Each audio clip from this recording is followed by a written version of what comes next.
Hello students, कैसे आप सभी। आज हम बात करेंगे एसिड बेस एंड सॉल्ट्स के आगे टॉपिक्स के बारे में। लास्ट वीडियो में हमने डिस्कस किया था आर्हेनियस एसिड, ब्रोंस्टेन-लॉरी एसिड कॉन्सेप्ट और लुईस एसिड बेस कॉन्सेप्ट। तो अगर आपने ये नहीं पढ़ा है तो ऊपर दिए हुए लिंक में आई बटन में जाके आप उसको वीडियो को देख सकते हैं, अगर आपको इस एसिड और बेस के बारे में इंफॉर्मेशन चाहिए। ठीक है, ये नेक्स्ट वीडियो है मेरा acid and base and salts में। लास्ट वीडियो मैंने केवल यही बताया, खत्म कर दिया था। आज हम आगे देखते हैं। चलिए पहले देखते हैं एसिड्स। ठीक है, मैं इसको पहले बोला था कुछ ज्ञान की बातें करेंगे, तो कुछ ज्ञान की बातें मैं डिस्कस कर देता हूं, लेकिन मैं स्टॉप कर दूंगा क्योंकि ये वीडियो 10th क्लास और एनटीएससी के लिए है। 9th 10th और एनटीएससी के लिए प्रिपरेशन कर रहे हैं उनके लिए, क्योंकि मैं कॉन्सेप्ट यहाँ पे ड्रॉप कर दूंगा। लेकिन जिनको आगे पढ़ना है, जब मैं इक्विलिब्रियम पढ़ाऊंगा तो यहाँ से वीडियो कनेक्ट कर दूंगा, तो आप वहां जाके इस चीज को अच्छे से और पढ़ सकते हैं। चलिए देखते हैं। एसिड 2 टाइप्स के होते हैं। ठीक है, स्ट्रेंथ के अकॉर्डिंगली बात कर रहे हैं। एसिड की स्ट्रेंथ की बात कर रहा हूं, स्ट्रॉन्ग और वीक। वीक में आपके ऑल ऑर्गेनिक एसिड आप ले सकते हो। फॉर्मिक एसिड हो गया, एस्टिक एसिड हो गया, कोई भी एसिड आप ले लीजिए। एस्टिक एसिड हो गया, प्रोपेनोइक एसिड हो गया, ब्यूटेनोइक एसिड हो गया, कोई भी एसिड हो गया, वो आपका वीक में आएगा। और स्ट्रॉन्ग एसिड जो नॉर्मली आपके इनऑर्गेनिक एसिड जो जनरली होते हैं वो आपके स्ट्रॉन्ग एसिड होते हैं। फॉर एग्जांपल अगर बात करूं, मैं HCl ले लेता हूं, H2SO4 ले लेता हूं और बात करता हूं यहाँ पे HNO3 के बारे में, तो आई थिंक बाकी चीज आप समझ गए होंगे। वीक एसिड की बात कर रहा हूं, मैंने आपको बोला ऑल ऑर्गेनिक एसिड। तो मान लीजिए मैंने ले लिया formic acid, COOH, ant acid भी कहते हैं बेटा। फॉर्मिक फॉर्मिका से आता है। फॉर्मिका मतलब क्या होता है बेटा? फॉर्मिका एसिड्स का नाम होता है जो आंट में, रेड आंट में पाया जाता है। ठीक है, ये हो गया आपका CH3COOH। और आप थोड़ा सा इसको मैं चेंज करके लिखूंगा, इतने पार्ट को लिखा जाता है बेटा ACOH, ऐसे भी लिख सकते हो।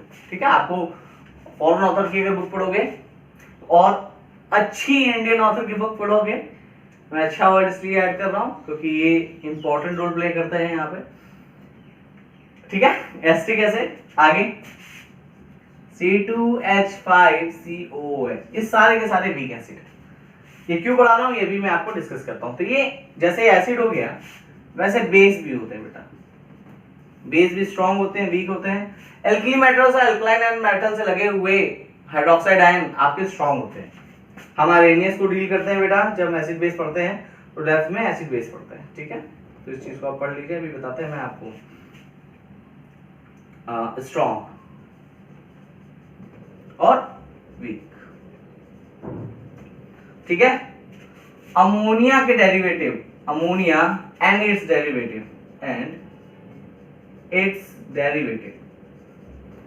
कोई भी हो बेटा, कोई भी हो, अमोनिया उसके डेरिवेटिव जो होते हैं वो वीक में आएंगे। तो स्ट्रॉन्ग में आप लिख सकते हो कोई भी एल्कली मेटल से हाइड्रोक्साइड, अल्कलाइन मेटल के हाइड्रोक्साइड। मैं लिख सकता हूं कुछ एग्जांपल्स, ये सब चीजें ऐसे होती है। ठीक है, स्ट्रॉन्ग वीक कैसे करते हैं वो चीज हम देख लेते हैं। और एक पॉइंट मैं आज आपको कुछ स्पेशल बताऊंगा, वो चीज पूछी जाती है तो उसको भी हम यहाँ पे आज डिस्कस कर लेते हैं। वो दिमाग में स्ट्राइक कर गया अभी। तो ये स्ट्रॉन्ग वीक का कॉन्सेप्ट समझ गया, इसका मतलब क्या होता है, ये सब चीजें हम देखते हैं अभी। एसिड और बेस में छोटा छोटा देख लेंगे ताकि आपको टॉपिक के बारे में इंफॉर्मेशन पता चल जाए। ठीक है, देखिए, क्या HCl एक स्ट्रॉन्ग एसिड है? क्या HCl में डाल दूंगा और टूटते ही H+ आयन दे देगा? बिल्कुल नहीं देगा। HCl के कंटेनर में आप HCl में H+ और Cl नेगेटिव नहीं निकाल सकते, क्योंकि मैंने केमिकल बॉन्डिंग के लास्ट वीडियो में आपको ये चीज बता रखी है कि HCl के अंदर कोवेलेंट बॉन्ड कैरेक्टर ज्यादा होता है, एंटी बॉन्ड कैरेक्टर कम होता है। ठीक है, तो मैं इसको, और आपको बुक्स के अंदर ऐसे भी लिखा मिल जाएगा। अगर ये ऐसे लिखा हुआ मिल रहा है अच्छी इंडियन ऑथर की बुक में और फॉरेन ऑथर्स की बुक में, तो आप समझ लीजिए कि यहाँ पे कोवेलेंट बॉन्ड कैरेक्टर ज्यादा है। ठीक है, अब जब भी हम इसको पानी में डालते हैं, अगर एक्वस किया है तभी बेटा ये ब्रेक होता है, तभी आपका ब्रेक होता है और आपको देता है H+ एक्वस और प्लस Cl नेगेटिव एक्वस। ठीक है, मेरा ये कहने का मतलब ये है कि जो स्ट्रॉन्ग एसिड होते हैं वो 100% डिसोसिएट होते हैं, 100% डिसोसिएट होते हैं। मतलब जितना HCl की कंसंट्रेशन होगी, उतनी H+ आयन कंसंट्रेशन होगी, उतनी ही Cl नेगेटिव की कंसंट्रेशन होगी। यानी इनका अगर डिसोसिएशन 100% डिसोसिएट होते हैं, मतलब अल्फा इनका 1 होता है, मतलब डिसोसिएशन कांस्टेंट कहलाता है, ठीक है। तो अल्फा इज इक्वल टू 1 हो जाता है और ये आपका 100% डिसोसिएट हो जाता है, ठीक है। तो जितनी कंसंट्रेशन इसकी होगी उतनी कंसंट्रेशन इन दोनों की, ठीक।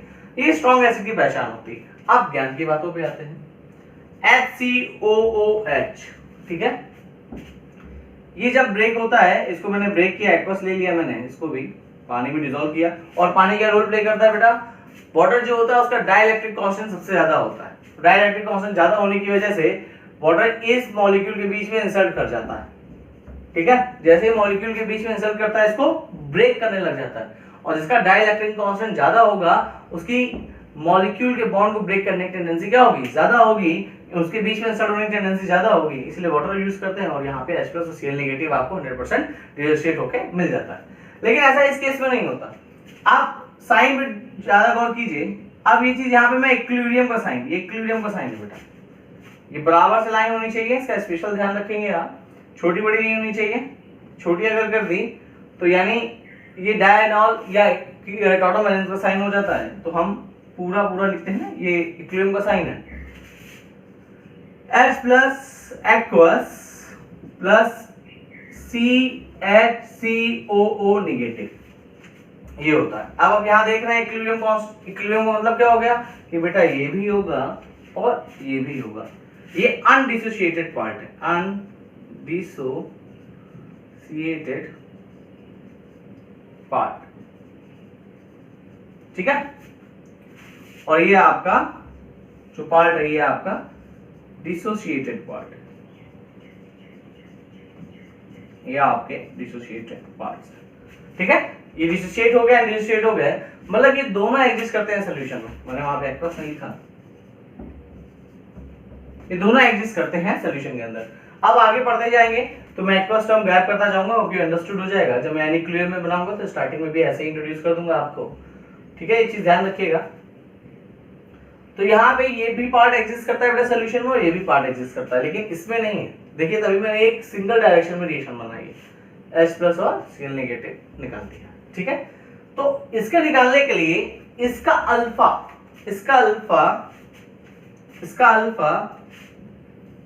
वेरी लेस देन होता है 1, और अल्फा का वेरी लेस देन 1 होगा तो मतलब इसकी कंसंट्रेशन और इसकी कंसंट्रेशन के बराबर नहीं लिख सकता। क्यों नहीं लिख सकता?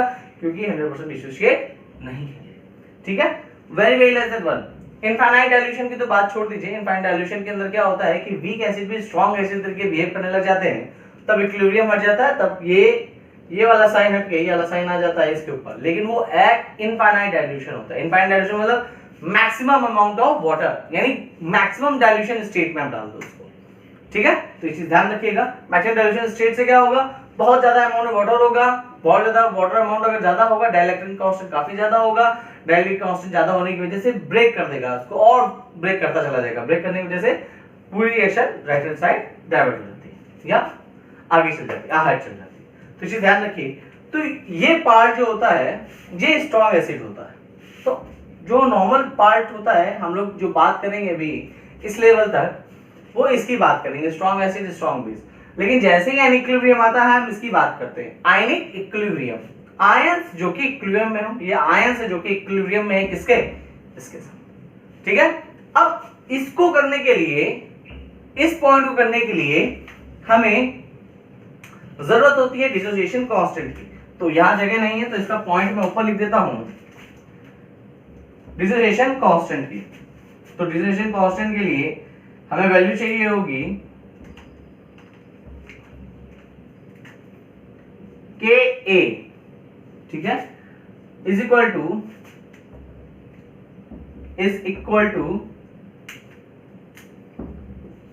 H+ आयन की कंसंट्रेशन, HCOO नेगेटिव की कंसंट्रेशन, ठीक है, डिवाइड बाय, इसको मैं अलग से लिख देता हूं ताकि आपको दिखाई दे अलग से,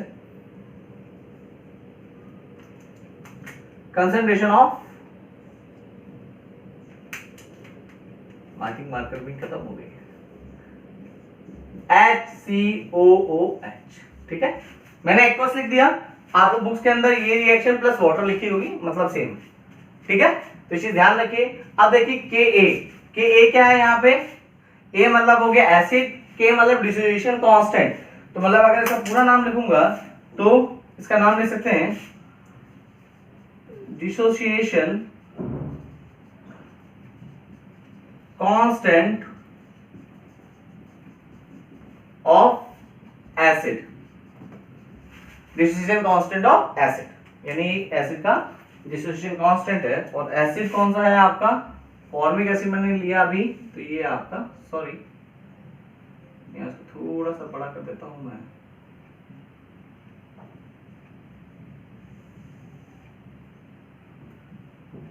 ठीक है, तो ये इससे रिलेटेड है, ये चीज इससे रिलेटेड है।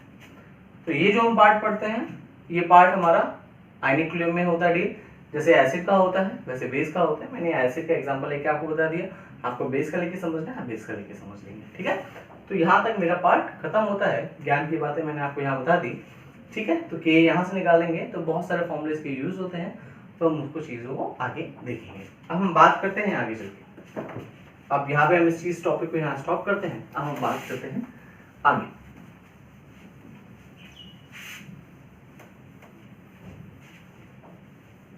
कुछ ऐसे एसिड्स मैंने लास्ट वीडियो के अंदर डिस्कस किए थे, कुछ ऐसे एसिड्स जिनके पास एक से ज्यादा H होता है देने के लिए।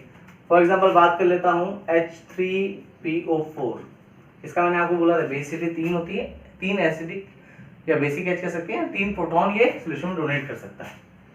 तो अगर बात करूंगा, मैं इधर से इधर जा रहा हूँ, तो एक ये H+ मैं स्टेप बाय स्टेप तोड़ रहा हूँ, H+ H2PO4 नेगेटिव। जिस बच्चों को इसका स्ट्रक्चर नहीं पता वो भी लास्ट वीडियो को विजिट करके समझ लेंगे, इसका स्ट्रक्चर मैंने वहां बना रखा है, ठीक है।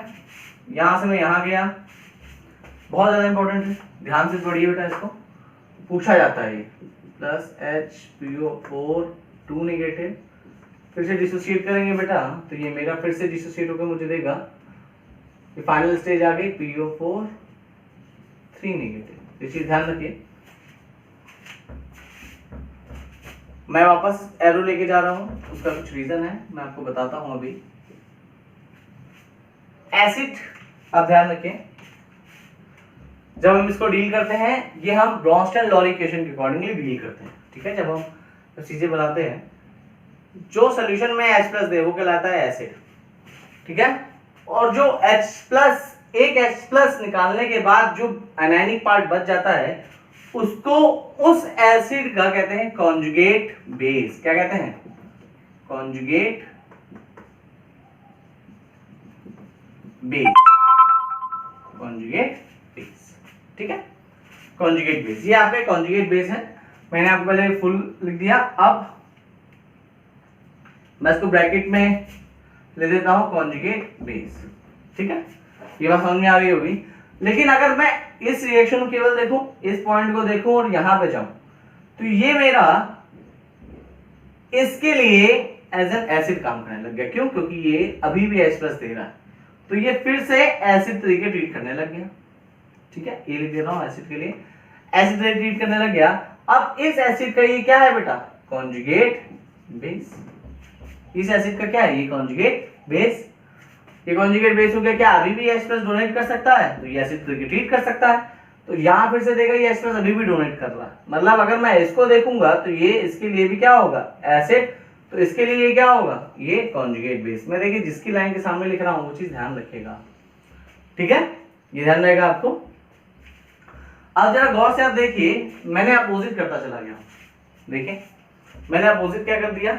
अब बात आती है अरेनियस में ही। अरेनियस का अगर आप अरेनियस की जगह बॉक्सर-लॉरी देखेंगे तो बॉक्सर-लॉरी दोनों चीज को सेटिस्फाई करता है। जो चीज सोल्यूशन में H+ देता है वो होता है बेटा एसिड, अरेनियस ने भी कहा, बॉक्सर-लॉरी ने कहा। लेकिन जो सोल्यूशन से बेटा आपका H+ लेता है वो होता है बॉक्सर-लॉरी बेस। अब आप गौर से देखिए इस वाले आयन को, इस वाले आयन की रिएक्शन अगर मैं इससे करा रहा हूं H+ तो मुझे ये मिला, ठीक है। तो अगर मैं इधर से इधर जाऊंगा, अगर मैं इधर से इधर जाऊंगा तो आपका ये बॉक्सर-लॉरी के ट्रीटमेंट करने लग गया है। तो इसको मैं अलग मार्कर से डिनोट कर देता हूं, क्योंकि अब मैं एसिड वाले ब्लैक से डिनोट कर चुका हूं। तो अगर ये मैं इसको बेस ले लेता हूं, BASE बेस, ठीक है, बेस, तो ये आपका हो जाएगा कॉन्जुगेट एसिड, किसके अकॉर्डिंगली बेटा, ब्रॉन्सन लॉरी के अकॉर्डिंगली। तो इसलिए अपोजिट, देखिए डायरेक्शन मैंने चेंज करी तो इसलिए चेंज दिखा दी। अब ये अभी भी क्या है, ये अभी भी क्या है, और H प्लस ले सकता है। अगर H प्लस और ले सकता है तो इसको फिर से मैं B लिख देता हूं, बेस। अब इसका इधर आएंगे, इससे इधर आएंगे, इसको थोड़ा नीचे बना देता हूं, जगह नहीं है ऊपर तो ये समझने में थोड़ी दिक्कत होगी, नीचे लिख देता हूं, यहाँ पे ऊपर वाला पॉइंट लिख रहा हूं। ये बेस लिख दिया मैंने, ये बेस तरीके ट्रीट कर रहा है क्योंकि ये H प्लस ले सकता है अभी भी, तो इसने H प्लस लिया, यहाँ पे आ गया, तो ये आपका बन गया कॉन्जुगेट एसिड। ठीक है, इस बेस का ये हो गया कॉन्जुगेट एसिड। अब कॉन्जुगेट एसिड ये बन गया क्या, ये अभी भी H प्लस ले सकता है, बिल्कुल ले सकता है, तो ये फिर as a base, Bronsted Lowry base तरीके काम करेगा, और फिर से एक H प्लस लेने के बाद आपका फिर से ये चीज आपकी कॉन्जुगेट एसिड बन जाएगी। तो चाहे आप इधर से देख के चले, चाहे उधर से देख के चले, केवल कॉन्जुगेट चेंज हो रहा है। कॉन्जुगेट वहां से हटके इधर लग गया, कॉन्जुगेट वहां से हटके उधर लग गया, बस इतना ही चेंजमेंट हो रहा है। तो आप जिसके रेफरेंस में चेक कर रहे हैं, आप उसके रेफरेंस में देख लेंगे। ठीक है, आप एसिड के रेफरेंस देख रहे हैं तो अपोजिट साइड कॉन्जुगेट चला गया पार्ट, अगर आप बेस के रेफरेंस में देख रहे हैं तो अपोजिट साइड आपका कॉन्जुगेट का पार्ट चला जाएगा। तो अब देखिए ये एसिड हुआ, फिर से देख लीजिए, ये एसिड हुआ, एसिड का हुआ कॉन्जुगेट बेस, एक H प्लस के डिफरेंस को कहते हैं बेटा कॉन्जुगेट बेस, फिर से गया एसिड का कॉन्जुगेट बेस, फिर से गया एसिड का कॉन्जुगेट बेस। मैंने अब उल्टा देखना स्टार्ट किया, इसने एक H प्लस एक ले लिया, लेने के बाद ये बनाया, तो इस बेस का हुआ कॉन्जुगेट एसिड। ब्रॉन्सन लॉरी ने कहा था जो सॉल्यूशन से H प्लस लेते हैं वो होते हैं आपके बेस, तो ये H प्लस ले रहा है तो ये बना कॉन्जुगेट एसिड। इधर वाले को मैंने नीचे रिप्रेजेंट करके दिखाया है, बेस ने H प्लस ले लिया, HPO4 2 नेगेटिव ने, तो ये H2PO4 नेगेटिव आ गया, कॉन्जुगेट एसिड हो गया। फिर से ये H प्लस ले सकता है तो ये बेस, ये कॉन्जुगेट एसिड हो गया। ठीक है, अब एक इंपॉर्टेंट पॉइंट मैं यहाँ डिस्कस कर रहा हूँ, क्या ये वाला PO4 3 नेगेटिव क्या H प्लस डोनेट कर सकता है? नहीं कर सकता है। तो अगर H प्लस डोनेट नहीं कर सकता है तो ये आगे नहीं जा सकता, लेकिन ये H प्लस ले सकता है, H प्लस ले सकता है तो एज अ बेस काम कर सकता है। ठीक है, क्या H3PO4 एक H प्लस और ले सकता है? नहीं ले सकता, क्योंकि एज अ बेस काम नहीं कर सकता ये। ठीक है, लेकिन ये H प्लस डोनेट कर सकता है, मतलब ये एसिड काम कर सकता है, लेकिन ये वाले और ये वाले आयंस दोनों काम कर सकते हैं। ठीक है, दोनों काम कर सकते हैं, ये H प्लस दे भी सकते हैं और ये H प्लस ले भी सकते हैं। मैं एमडी कैसे रख रहा हूं आप देखिए, ये H प्लस दे भी सकते हैं, H प्लस दे दिया और ये आयंस बन गया, और ये H प्लस ले भी सकते हैं, H3PO4 बन गया। ऐसे ये भी H प्लस दे भी सकता है और ये H प्लस ले भी सकता है और ये आयन बन जाएगा। तो इस टाइप के सब्सटेंस जो H प्लस दे भी सकते हैं सॉल्यूशन के अंदर, जो H प्लस ले भी सकते हैं सॉल्यूशन से, वो कहलाते हैं एम्फोटेरिक सब्सटेंस। वो कहलाते हैं amphoteric substance, amphoteric substance. Amphiprotic भी कहते हैं बेटा, कहेंगे सब्सटेंस, तो इसी ध्यान रखिएगा।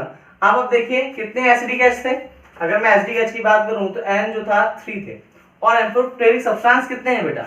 2, एक ये और एक ये। यानी अगर मैं मान लेता हूं कि एसिडिक एच N है, अगर मान लेता हूं मैं एसिडिक एच N है, तो एम्फोटेरिक सब्सटेंस कितने होंगे? N-1। 3 थे 2 मिले, 3 थे 2 मिले। तो ये चीज ध्यान रखिएगा, ये चीज पूछी जाती है कि एसिड का कॉन्जुगेट बेस और कॉन्जुगेट बेस का एसिड होता है और बेस का कॉन्जुगेट एसिड होता है। और शॉर्ट में बता देता हूं कि जितना ज्यादा स्टेबल आपका कॉन्जुगेट बेस रहेगा, जितना ज्यादा स्टेबल आपका कॉन्जुगेट बेस रहेगा, उतना ज्यादा वो एसिड जो होगा स्ट्रॉन्गर एसिड कहलाएगा, उतना ज्यादा एसिड स्ट्रॉन्ग एसिड कहलाएगा। ये इन शॉर्ट ऐसी बात कर लीजिए। आखिर ये ब्रेक क्यों हो रहा है? क्योंकि ये स्टेबिलिटी की तरफ जाएगा, तो ये जाएगा राइट साइड में, और अगर ये स्टेबल हो रहा है तो ये लेफ्ट साइड में आने की कोशिश बहुत कम करेगा। तो जितना ज्यादा एसिड स्ट्रॉन्ग आप चाहते हैं, उसका कॉन्जुगेट बेस उतना ही ज्यादा स्टेबल होना चाहिए, लोअर एनर्जी का होना चाहिए। तो ये चीज पॉइंट यहाँ पे मैंने आपको क्लियर करके बता दिया। अब आगे बात करते हैं कुछ रिएक्शंस के बारे में, एसिड और बेस की। ठीक है, ये पॉइंट मुझे डिस्कस करना था आपको, ये पॉइंट मैंने आपको डिस्कस कर दिया है। अब कुछ रिएक्शंस के बारे में बात कर लेते हैं। ठीक है,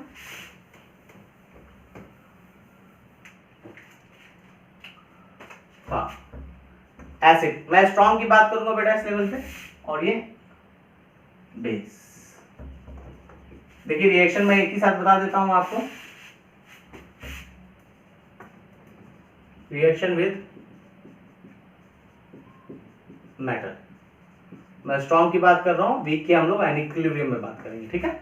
मेटल्स, रिएक्शन विद मेटल्स क्या देते हैं वो देखते हैं। मैं एक एग्जांपल ले लेता हूँ, मान लो मैंने ले लिया ZnS, सिंपल सा एग्जांपल, प्लस H2SO4। H2SO4 लेने के बाद मुझे जो मिलता है, मैं अब एक्वस एक्वस कुछ नहीं लिख रहा हूँ, मैंने सॉलिड फॉर्म में लिख दिया, एक्वस होगा ZnSO4 plus H2, gas evolve होती है।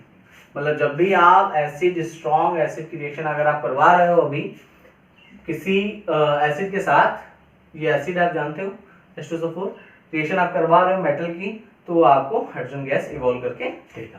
तो ये चीज आप ध्यान रखिएगा। आप मान लीजिए NH सॉलिड ले लेते हैं, आप सेम रिएक्शन में रिपीट करा देता हूँ बेटा, H2SO4, या आप बोर हो गए हो इस रिएक्शन से तो इस रिएक्शन को छोड़ दीजिए, HCl ले लेते हैं। HCl से रिएक्शन कराने के बाद मुझे NaCl मिल जाएगा प्लस H2 गैस इवॉल्व हो जाएगी। ये गैस है, इवॉल्व का साइन मतलब गैस, ठीक है। रिएक्शन विद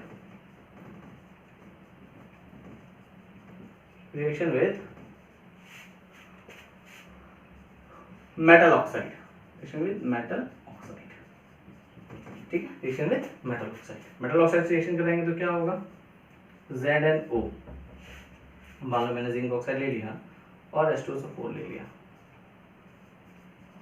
ठीक है। सिंपल ले रहा हूँ, जिंक ऑक्साइड से रिएक्शन कराएंगे तो मुझे मिलेगा zinc sulphate plus H2O liquid state में, ये एक्वस स्टेट में आता है बेटा।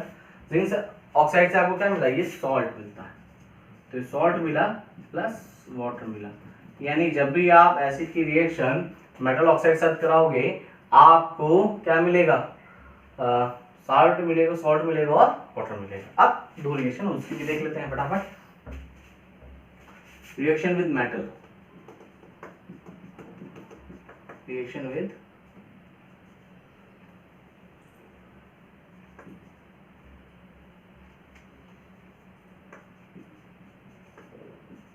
मेटल्स, सेम देता है बेटा। बेस रिएक्शन स्ट्रॉन्ग की बात कर रहा हूँ, NaOH प्लस जिंक ले लेता हूँ सॉलिड में, तो ये मुझे देगा Na2 zincate ion ZnO2 plus H2 gas evolve करके दे देगा। एक ही बहुत है, ठीक है, एक ही बहुत है, एक ही रहने देते हैं, नहीं मन मान रहा है तो ठीक है। तो यहाँ पे ये रिएक्शन आप ऐसे लिख सकते हैं, ठीक है। तो ये चीज़ आप ध्यान रखिएगा कि एसिड की रिएक्शन, बेस की रिएक्शन जब मैंने से कराई जिंक के साथ तो आपका ये मिला। अब क्या है, रिएक्शन विद मेटल ऑक्साइड। अब मेटल ऑक्साइड का रिएक्शन जब हम बात करते हैं मेटल ऑक्साइड, अब इसमें नॉन मेटल ऑक्साइड यूज करते हैं। अब ये नॉन मेटल से रिएक्ट करते हैं, reaction of base reaction with non metal oxides, non metal oxides, ठीक है। तो इसकी हम बात करेंगे तो ये मेरे को देगा CaOH का मैं होल ले लेता हूँ प्लस CO2 ले लेता हूँ, तो आपको पता है ये फेमस रिएक्शन है, CaCO3 मिल जाएगा प्लस आपको और क्या मिलेगा, प्लस वाटर मॉलिक्यूल में देख लेता हूँ, प्लस वाटर मॉलिक्यूल, ठीक है। अब मैं इसको इरेज करता हूँ, फिर आगे बढ़ते हैं।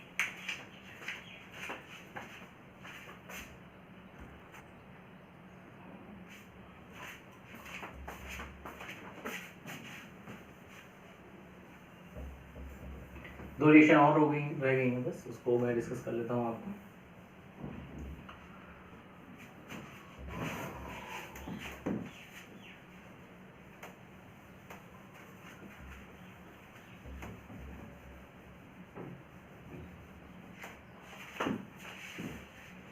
ठीक, आगे देखते हैं।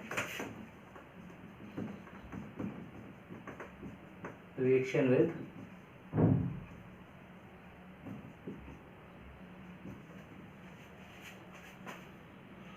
मेटल कार्बोनेट्स, कार्बोनेट्स लिख देता हूँ एक बार, और बाइकार्बोनेट्स भी एक बार देख लेंगे,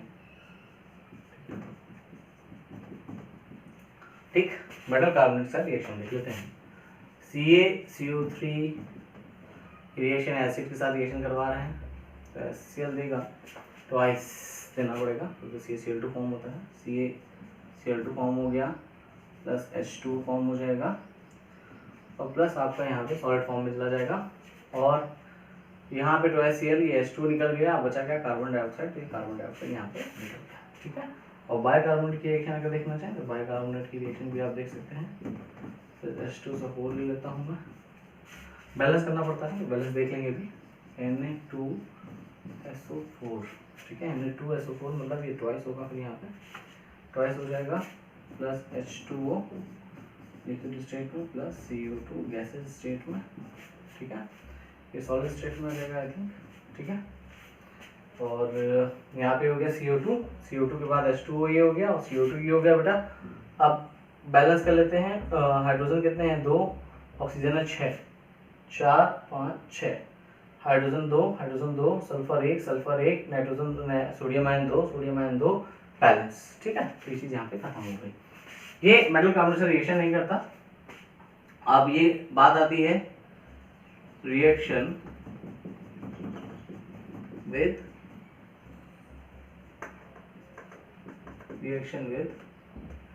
एसिड।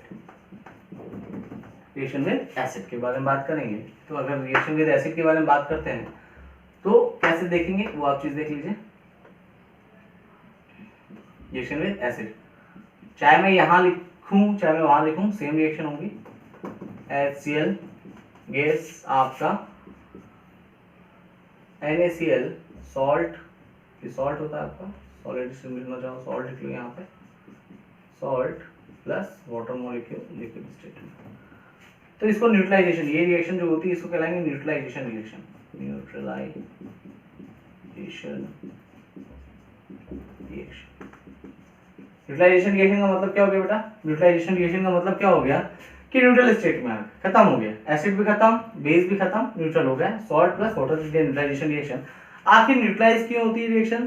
ताकि आपको पता है रिएक्शन तभी जाती है आगे की तरफ जनरली कि एक्सोथर्मिक हो जाए।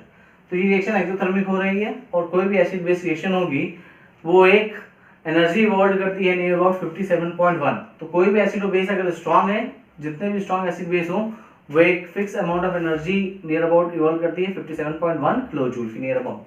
तो ये चीज ध्यान रखिएगा, मैंने आपको मोस्टली पॉइंट, ये पॉइंट मुझे इधर भी डिस्कस करना था, मैंने वो चीज यहाँ लिख दी, ठीक है। अब आगे पढ़ेंगे हम इसके बारे में स्ट्रॉन्ग एसिड बेस के लिए पीएच कैलकुलेशन, पीएच स्केल के बारे में पढ़ेंगे और पीएच स्केल में कुछ करेंगे हम ज्ञान की बातें भी कि आखिर मान लीजिए मैंने 25 डिग्री सेल्सियस पे अगर से चेंज करके टेम्परेचर चेंज कर दिया तो पीएच स्केल में कोई डिफरेंस आएगा कि नहीं आएगा, इस बारे में हम बात करेंगे अपने नेक्स्ट वीडियो में। And if you like my content please like, subscribe my channel and share as much as you can. Thank you so much, मिलते हैं नेक्स्ट वीडियो में।